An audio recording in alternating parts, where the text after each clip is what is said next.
Bonjour à toutes et à tous, bienvenue dans ce nouveau numéro des Dictionnaires Digital. Aujourd'hui, nous allons aborder la Civic Tech et pour en parler, nous recevons Abdel Ilala Tari, directeur général de e-Solutions et expert en e-gouvernement et en Civic Tech. Merci Salah Tari d'avoir accepté notre invitation. Merci, je vous remercie pour cette invitation. Alors, comme à l'accoutumée, on commence toujours par une définition. Qu'est-ce que la Civic Tech?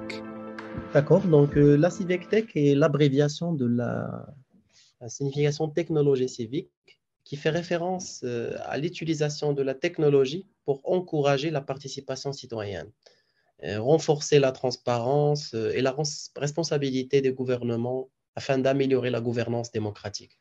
En d'autres termes, on peut dire que la Civic Tech regroupe des outils, des plateformes ainsi que des applications permettant aux citoyens de s'engager davantage dans le processus politique et de donner leurs avis sur des questions d'ordre public, ainsi que d'interagir avec leurs élus et et des institutions démocratiques. Vous avez un peu évoqué les bienfaits de ces Civic Tech, mais euh, est-ce que vous pouvez évoquer ça en plus de détails sur vraiment l'impact de la Civic Tech dans la société et dans la politique dans un pays?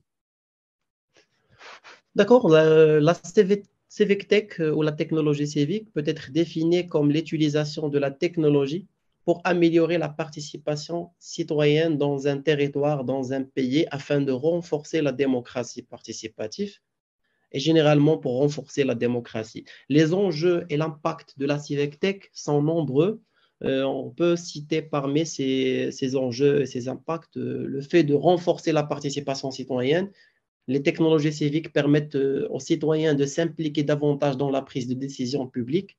Les plateformes de participation citoyenne, par exemple, permettent aux citoyens de contribuer à des décisions publiques en ligne, de discuter de problèmes sociaux et politiques et aussi proposer des solutions. Le deuxième point, c'est l'amélioration de la transparence et la responsabilité. La Civic Tech peut améliorer la transparence et la responsabilité des gouvernements et des institutions à travers les données qui sont ouvertes. D'ailleurs, il y avait plusieurs initiatives EGOV qui ont été lancées sur plusieurs pays, notamment le Maroc. Le troisième point, c'est favoriser l'innovation sociale. La Civic Tech peut être un moteur pour l'innovation sociale et la résolution de problèmes sociaux. Par exemple, les startups civiques développent des technologies et des applications pour résoudre des problèmes sociaux et environnementaux en utilisant des approches innovantes pour mobiliser les citoyens et les gouvernements. Le quatrième point, c'est promouvoir la collaboration et la diversité. La Civic Tech peut favoriser la collaboration entre les différentes parties prenantes, y compris le citoyen, le gouvernement, les ONG, les entreprises publiques. Donc, les plateformes de collaboration en ligne permettent aux différents acteurs de travailler ensemble sur des projets et des initiatives. Donc, on peut dire que la Civic Tech peut également contribuer à renforcer la participation des groupes traditionnellement marginalisés en permettant une plus grande diversité de voix dans la prise de décision. J'ai un aspect aussi très important que je souhaite souligner, c'est l'aspect qui est lié à la sécurité de données. Cependant, la Civic Tech peut également présenter des défis. Donc, l'accès aux technologies, la sécurité des données et la protection de la vie privée sont des préoccupations importantes. Il est également important de s'assurer que ces technologies civiques sont utilisées de manière éthique et ne sont pas utilisées pour renforcer des inégalités déjà existantes. Très bien. Alors, est-ce que vous pouvez nous faire un état des lieux de la situation de la Civic Tech au Maroc? Au Maroc, il y a eu un intérêt croissant pour la civic tech au cours des dernières années. Et plusieurs organisations ont lancé des initiatives dans ce domaine en utilisant la technologie pour renforcer la participation citoyenne et la transparence. Je peux citer comme exemple la plateforme Osherico, qui est une plateforme en ligne de participation et contribution citoyenne créée par le Conseil économique, social et environnemental du Royaume. Cette plateforme, il permet à toutes les parties prenantes et acteurs de la société marocaine d'avoir un lieu pour s'exprimer, débattre et participer. Donc, cette plateforme offre un espace d'écoute pour les préoccupations et les idées des citoyens, ainsi qu'à promouvoir un dialogue inclusif et participatif pour encourager l'engagement civique et la coopération locale. Donc, cette plateforme a été créée aussi par notre société, elle a été développée par notre société. Il y a également la plateforme CCMD, donc, qui est un espace digital qui a été lancé par la Commission spéciale sur le modèle de développement.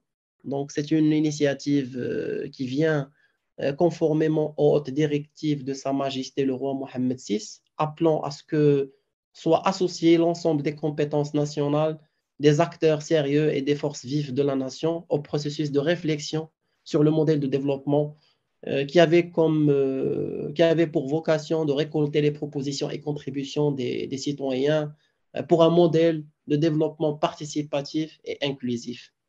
Il y avait d'autres initiatives, je ne peux pas malheureusement, par contrainte de temps, je ne peux pas tout citer. D'accord. Et est-ce que par rapport on va dire, aux dispositions politiques, à la volonté politique en termes gouvernementaux, est-ce qu'il y a des actions qui ont été menées par des ministères ou par des partis politiques dans ce sens? Oui, actuellement, il y a des initiatives qui ont été lancées par des ministères. Il y a des plateformes de contribution citoyenne, notamment dans le secteur de l'éducation et même d'autres secteurs. Il y a des plateformes qui visent à impliquer le citoyen et les acteurs sociaux dans la prise de décision et dans la vision de mener une réflexion collective avec le citoyen avant de prononcer à des propositions ou bien des projets ou des lois.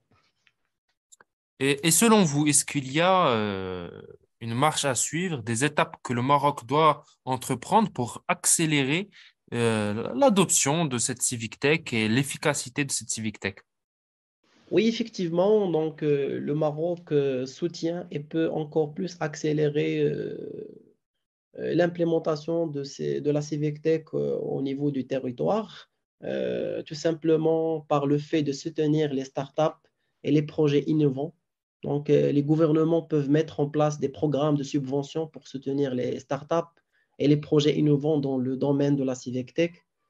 Il faut peut-être également sensibiliser les citoyens de l'importance de la Civic Tech et de leur montrer comment elle peut améliorer leur vie quotidienne. Donc, à travers des campagnes de sensibilisation qui peuvent être menées sur des réseaux sociaux, sur la télévision, au niveau des écoles, des universités, peut-être dans les médias traditionnels ou bien lors d'un événement public. Euh, un autre aspect qui est très important, c'est garantir la sécurité et la confidentialité des données pour pouvoir accélérer la transformation et la mise en place de la Civic Tech au niveau du territoire marocain. Il faut garantir que la data est sécurisée et elle est confidentielle parce que les citoyens doivent avoir confiance dans les technologies utilisées pour la Civic Tech et avoir confiance dans les plateformes qu'elles utilisent. Et cet aspect, il est très important.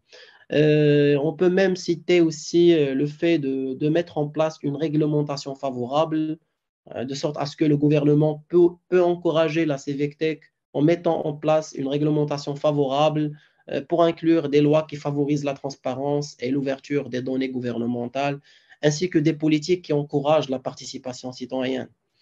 On peut finaliser bien sûr par la formation, c'est de former les citoyens et organiser des formations pour les citoyens et les fonctionnaires sur l'utilisation de la Civic Tech. Je pense que cela peut aider à améliorer la compréhension de ces technologies et à encourager leur utilisation. Merci beaucoup, Monsieur Attali, pour tous ces éclairages. Je vous remercie également pour cette invitation. Merci à toutes et à tous d'avoir suivi ce nouvel épisode du Dictionnaire digital. À bientôt.